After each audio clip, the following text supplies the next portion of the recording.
성탄절을 맞이하면서 성탄절 그러면은 떠오르는 연관어, 예수님 다음으로 연관어가 뭘 것 같아요? 여러 가지만의 연관어가 있겠죠. 베들레헴, 이스라엘, 천사, 별 등등 있겠지만 아마도 동방박사가 아닐까 싶습니다. 어릴 때부터 여러분들 주일학교를 다니신 분들 아니라 할지라도 성탄절 그러면 세상에서도 동방박사 낙타 타고 베들레헴을 찾아가는 그 그림들이 많은데 이유는 뭘까요? 아기 예수를 향하여 먼 곳에서 유대 땅의 왕으로 오신 이를 찾아 예물을 드리는 사람들 일이었기 때문에 굉장히 중요한 그런 연관어입니다. 그런데 그분들 또 멀리서 그들이 왕의 예우를 갖고, 당시에는 황금과 유황과 모략은 왕에게 드리는 예물 수준이었다 그럽니다. 오늘 우리는 이미 예수를 만왕의 왕이요 구세주로 믿고 있는 우리는 멀리 찾아갈 필요도 없고 성령 안에서 우리 가까이 이미 우리에게 오신 예수님에게 선물을 드려야 하지 않겠습니까? 무엇을 드리면 좋을까요? 예수님에게 무엇이 필요할까요? 예수님은 무엇이 필요할 정도의 부족함이 없는 분입니다. 그렇지요? 하나님이 어떻게 부족함이 있겠습니까? 그래서 부족함이 없어요. 뭔가 필요한 것이 없어요. 그러므로 우리가 예수님에게 가장 필요한 것은 말을 조금 바꾸어 생각을 해야 합니다. 예수님이 가장 기뻐하는 선물은 뭘까? 예수님이 가장 기다리는 선물은 뭘까? 이 질문에 이 숙제를 푸는 하나의 답이 오늘 이 본문이라고 생각됩니다. 오늘 이 본문은 너무나 잘하는 겁니다. 예수님께서 제자들과 마지막 최후의 유월절 만찬을 드셨습니다. 식사 도중에 요한복음 제13장에 예수님께서 일어나셔서 대하에 물을 가지고 와서 제자들 앞에 놓으시고는 발을 씻겨주신 일입니다. 그런데 이 발을 씻겨주시면서 하신 말씀이 오늘 14절 15절 한번 같이 읽어볼까요? 같이 읽어봅시다. 내가 주와 또는 선생이 되어 너희의 발을 씻었으니 너희도 서로 발을 씻어주는 것이 옳으니라. 내가 너희에게 행한 것 같이 너희도 행하게 하려 하여 본을 보였노라. 예수님이 발을 씻어주시고 하시면서 너희도 서로 발을 씻어줘라. 내가 발을 씻겨준 것은 단순히 너희가 들었기 때문 그것만 이례적인 사건이 아니고 너희들도 서로 발을 씻겨주도록 내가 본을 보인 것이다. 내가 본을 보였으니 너희가 이 일을 해야 된다. 그리고는 최후의 만찬을 마치시고는 마무리하며 이런 교훈을 주셨습니다. 34절 35절 다 같이 읽어봅시다. 세 계명을 너희에게 주노니 서로 사랑하라. 내가 너희를 사랑한 것 같이 너희도 서로 사랑하라. 너희가 서로 사랑하면 이로써 모든 사람이 너희가 내 제자인 줄 알리라. 결국 예수님이 기뻐하시는 것은 당신의 제자들 곧 우리가 서로 사랑하는 겁니다.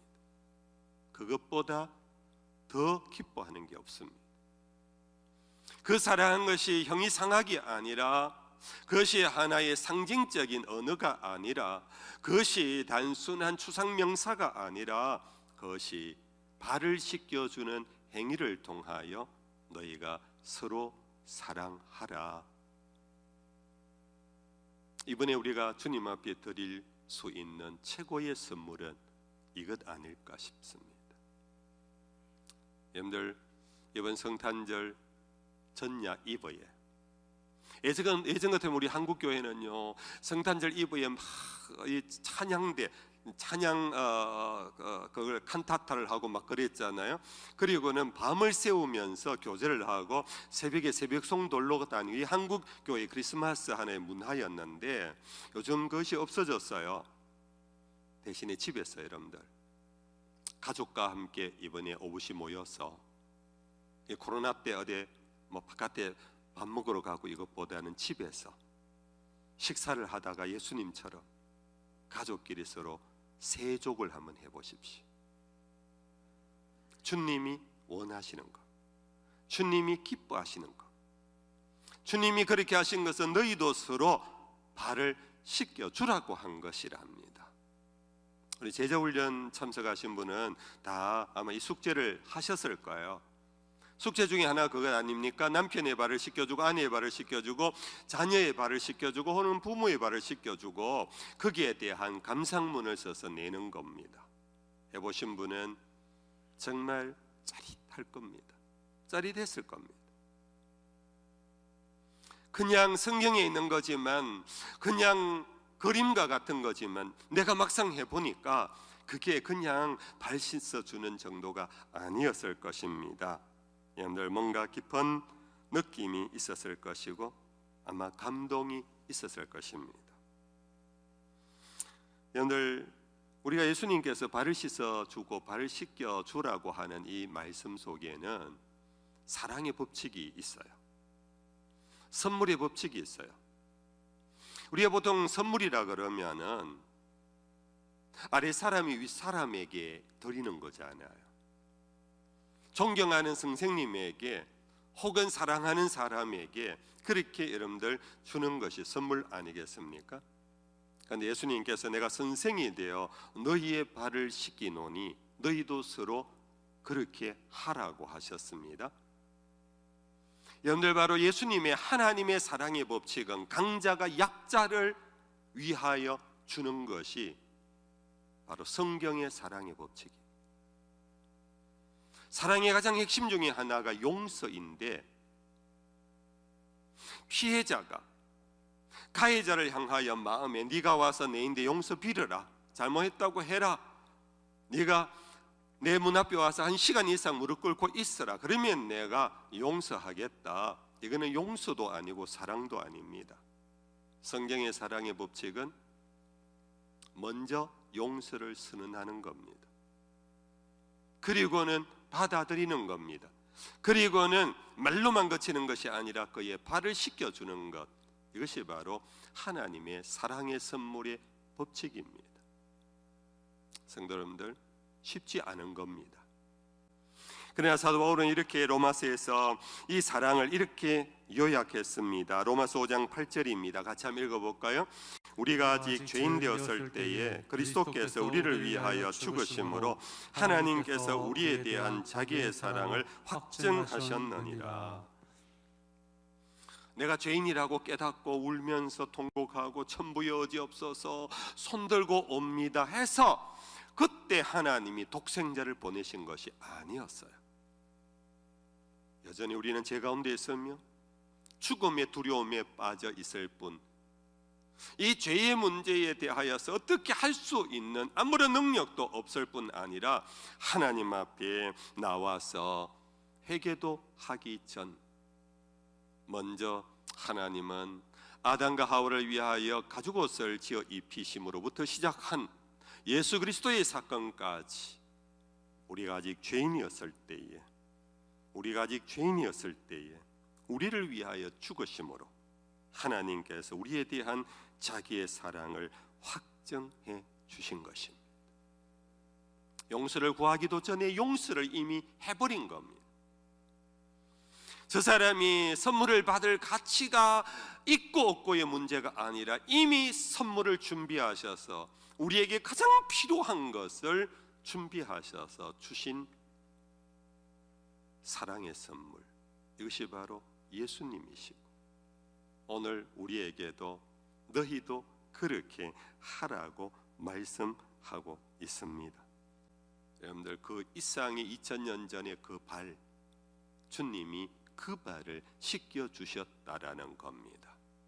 정말 씻겨주고 싶은 마음이 1도 없는, 그 발을 내밀는 것조차도 싫어할 수밖에 없는 그 발을, 그것을 바로 씻겨준 것, 다른 말로 말하면 사랑받을 가치가 전혀 없는데, 욕밖에 튀어나오지 않을 정도의 못난 사람이고 괘씸한 사람인데, 주님은 아직 우리가 죄인이었을 때에 당신께서 죽으심으로 우리에 대한 사랑을 확정시켜 주신 것, 발을 씻는 이 사건 속에서도 우리에게 드러나고 있는 것입니다.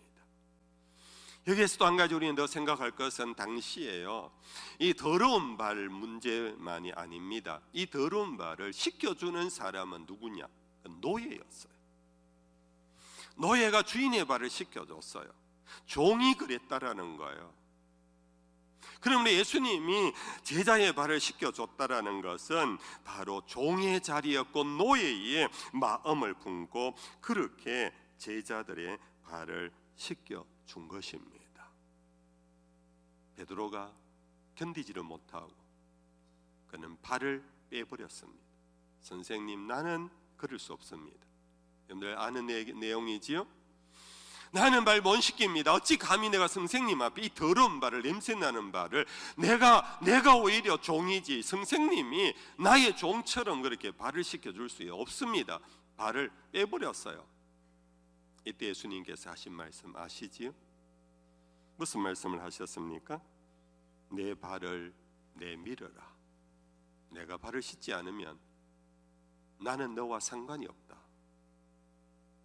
연애에 상관이 없다라는 것은 관계가 이제 깨어지고 끝났다라는 겁니다. 이 관계는 예수님이 발을 씻겨주는 종의 자리에서 나는 너를 주인처럼 그렇게 섬기며 사랑하는 이 관계로 내가 왔는데, 네가 만약 발을 안 씻기면은 우리 관계는 끝이야.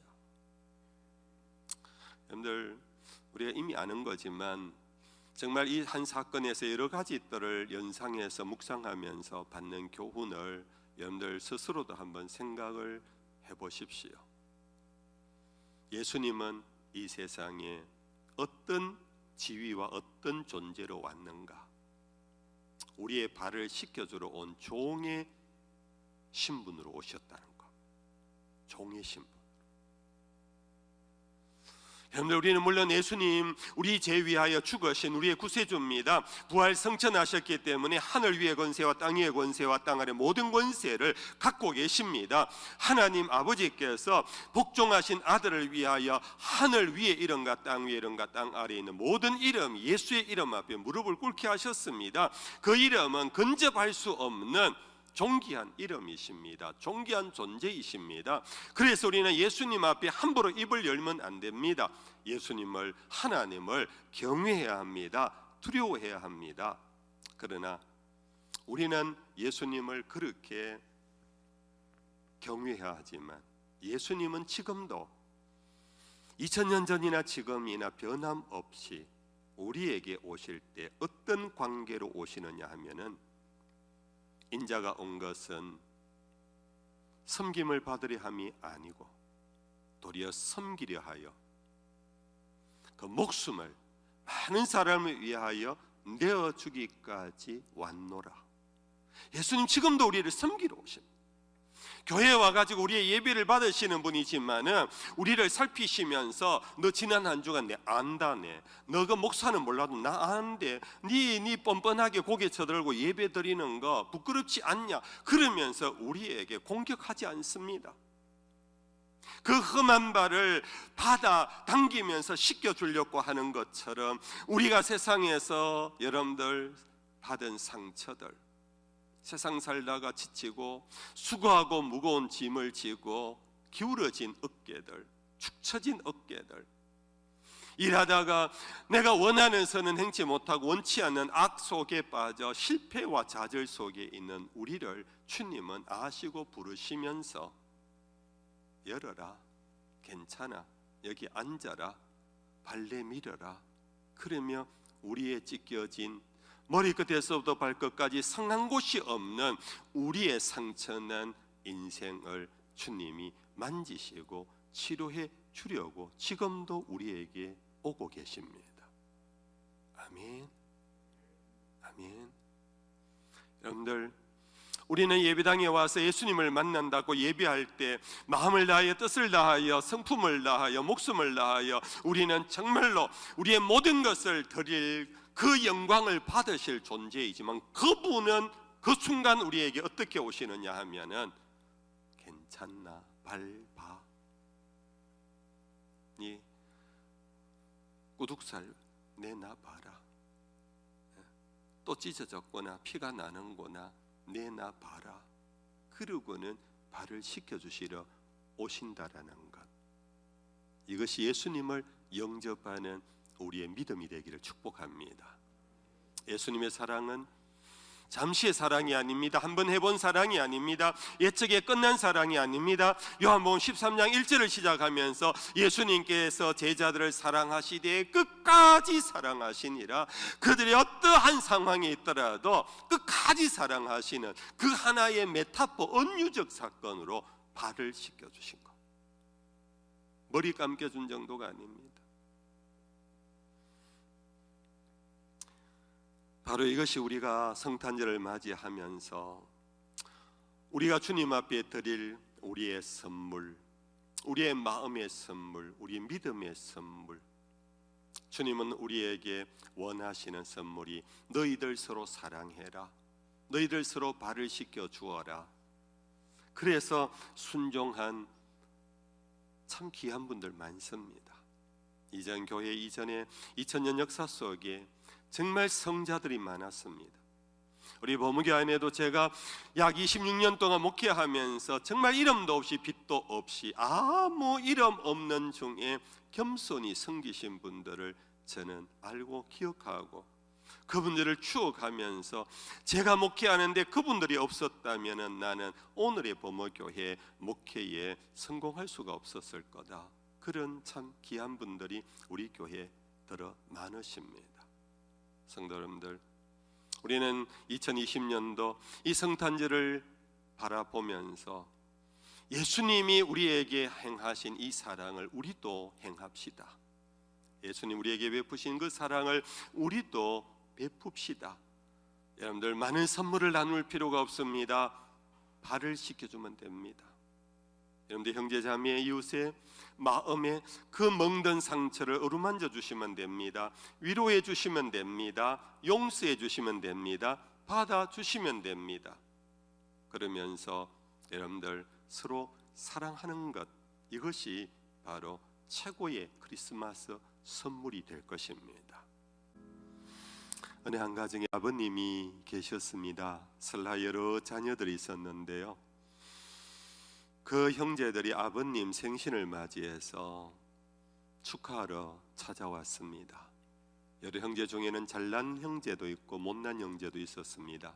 잘 사는 형제, 출세한 형제도 있었는가 하면은 부끄러운 형제도 있었습니다. 그들의 아버님 생신의 자리에 와서 선물을 내놓았습니다. 부자 아들이 큰 선물을 갖고 왔습니다. 전례에 따라 가난한 형제도 그 기에 빠지지 않으려고 빚을 내서라도 큰 선물을 갖고 왔습니다. 아버님 상 옆에 많은 선물이 수북이 쌓여 있었습니다. 그러나 그들은 말 한마디, 대화 한마디 없이 밥만 먹고는 그들은 돌아가 버렸습니다. 처음부터 끝까지 그들은 형제간에 눈도 마주치지 아니하고 서로를 아래로 훑으면서 서로 마음으로 비난하고 욕을 했습니다. 네가 그래도 형이냐고, 네까지 게 우리 집안의 동생이냐고. 아버지는 그 눈길을 이미 읽었습니다. 자식이 다 돌아가고 난 다음에 아버지는 탄식했습니다. 이놈들 그렇게 오니 오지를 말지, 오지를 말지. 아버지에게는 수북이 쌓인 아무리 값비싼 선물도 아버지에게는 기쁨이 되지 못했습니다. 사랑하는 성도 여러분들, 오늘 우리가 예수님의 생일에 우리가 이와 같이 못난 자식들처럼 주님 앞에 뭔가 가져오기는 가져왔어도 아버지가 전혀 기뻐하지 아니하는, 정말 아버지가 원한 기쁨이 되는 형제간의 오손도손, 여러분들 정말로 선물 보따리 하나 가지고 올 형편이 뭔데도 와서 서로가 서로를 보듬으며 위로하고 격려하며 작은 밥상 하나라도 맛있게 먹고 돌아간다면 그 생일 잔치야말로 정말 행복한 자리가 아니겠습니까? 이번 성탄절 여러분들 그런 성탄절 될 수 있기를 축복합니다. 그러면서 이제 마지막 하나 정리하면서 우리 예수님이 하신 이런 말씀이 있습니다. 너희가 내 제자의 이름으로 이 소자에게 냉수 한 그릇을 대접하면 그것이 곧 나에게 행한 것이라 했습니다. 여러분들 기억나십니까? 오늘 우리가 이 선물을 누구에게 줄 것인가? 보이지 않는 예수님 어떻게 드립니까? 예수님이 하신 말씀대로 해야 합니다. 이 소자에게 냉수 한 그릇을 주면 곧 내게 한 것이라고. 주님 앞에 드릴 수 있는 선물의 통로가 하나 있습니다. 그것은 바로 소자입니다. 이 소자의 적 번역에 사람들은 어린 아이라고 생각했습니다. 요즘 새로운 번역에는 작은 사람이라고 번역되어 있습니다. 성경학자들은 그래서 이거는 나이의 어린 아이만을 의미하는 것이 아니라 요즘 말로 사회적 약자를 의미한다. 우리 가운데 노인도, 홀로 계신 독거인도, 그리고 또한 부모 없는 소년소녀 가장들도, 장애인들도, 여러분들 오늘 우리 주변에는 이런 작은 이들이 많습니다. 여러분들 이번 성탄절에 여러분들 우리 이웃에 있는 이 작은 이를 향하여 우리의 선물의 방향을 한번 돌려보면 어떻겠습니까? 성탄절 여러분들이 준비한 뭔가 누구에게인가 드리고 싶은 선물이 준비되었다면 그분은 그거 없어도 되실 분일 겁니다. 주로 여러분들 누구에게 선물합니까? 여러분들 귀한 분들에게 선물하지 않습니까? 그분에게는 그거 없어도 됩니다. 대신 그것을 방향을 한번 돌려서, 제가 신학생 시절에 참 힘들었습니다. 제가 교육전사로 섬길 때, 죄송합니다, 그 교회 교인 들으면은 섭섭하게 여길지 모르지만 그때 다 교회가 그랬습니다. 교육전사의 사례비는 쥐꼬랑댕이만 됐습니다. 그것으로는 살 수가 없습니다. 그럼에도 불구하고 살았고, 그럼에도 불구하고 서울의 총신의 신대원에 3년을 오고 가고 하며 기숙사비 내고 밥 먹고 학비 내고 그렇게 했던 것은 그 당시 교회에 참 사랑의 엔젤들이 많았습니다. 권사님, 장로님들께서 혹은 집사님들께서 전도사님 책 사보세요, 전사님 여비하세요, 전사님 네이사 입으세요. 죄송합니다, 여러분들 촌지를 여러분들에게 강요하는 것 아닙니다. 그런 것이 제가 그 참 가난했고 힘들었던 세월을 이겨냈습니다. 여러분들 저희에게는 더 이상 필요가 없습니다. 여러분들 우리 교회에 가난한 신학생이 있습니다. 힘들게 살아가는 우리 전도사님들이 있습니다. 여러분들 그분들에게 한번 마음을 한번 서 보시겠습니까? 여러분들 제가 강요하는 것 아닙니다. 이 작은 자에게 한 것이 나에게 행한 것이라고 한 것을 우리 한번 실천해 보자는 것입니다. 여러분들 이웃에 작은 자들이 있습니까? 여러분들 많은 것을 줄 필요가 없습니다. 그러나 여러분들의 정성을 표현한다면 그분들에게는 감격의 덩어리가 될 것입니다. 사랑방 식구들 가운데 모이는 중에 요즘 여러분들 교회에 안 모이고 냉담자가 있습니까? 전화 한 통 하십시오. 그런 중에 여러분들 힘들게 사는 우리 이웃 사랑방원이 있을 수 있습니다. 여러분들 그분들에게 작은 거라도 한번 보내보십시오. 그런 분들 정말 그 하나로 이 세상 정말로 살 희망이 없다고 여겼던 그분이 여러분들의 작은 손길을 통하여 세상 살만하다고 희망을 가질 수 있는 기회도 될 것입니다. 성도 여러분들, 오늘 성탄절뿐 아니라 2020년도는 우리가 생각지도 못한, 정말로 코로나로 인해서 온 세계가 팬데믹 속에 지쳐 있습니다. 누군가 희생양을 하나 잡으려고 합니다. 이거는 저 사람 때문이야, 누구 때문이야 라고 그렇게 하고 싶은, 정말 터지기 직전에 오늘 우리들의 모습 속에 우리들은 그러지 맙시다. 우리들은 예수님의 사랑을 이미 받았습니다. 하나님으로부터 엄청난 선물을 받은 사람들 아닙니까? 여러분들, 우리가 받은 선물, 그 사랑을 작은 것이라도 여러분들 이 세상을 밝히고 웃음을 만들 수 있는 정말 희망의 그런 성탄절로 여러분들 만들어가는 우리가 될 수 있기를 주 예수 이름 축복합니다.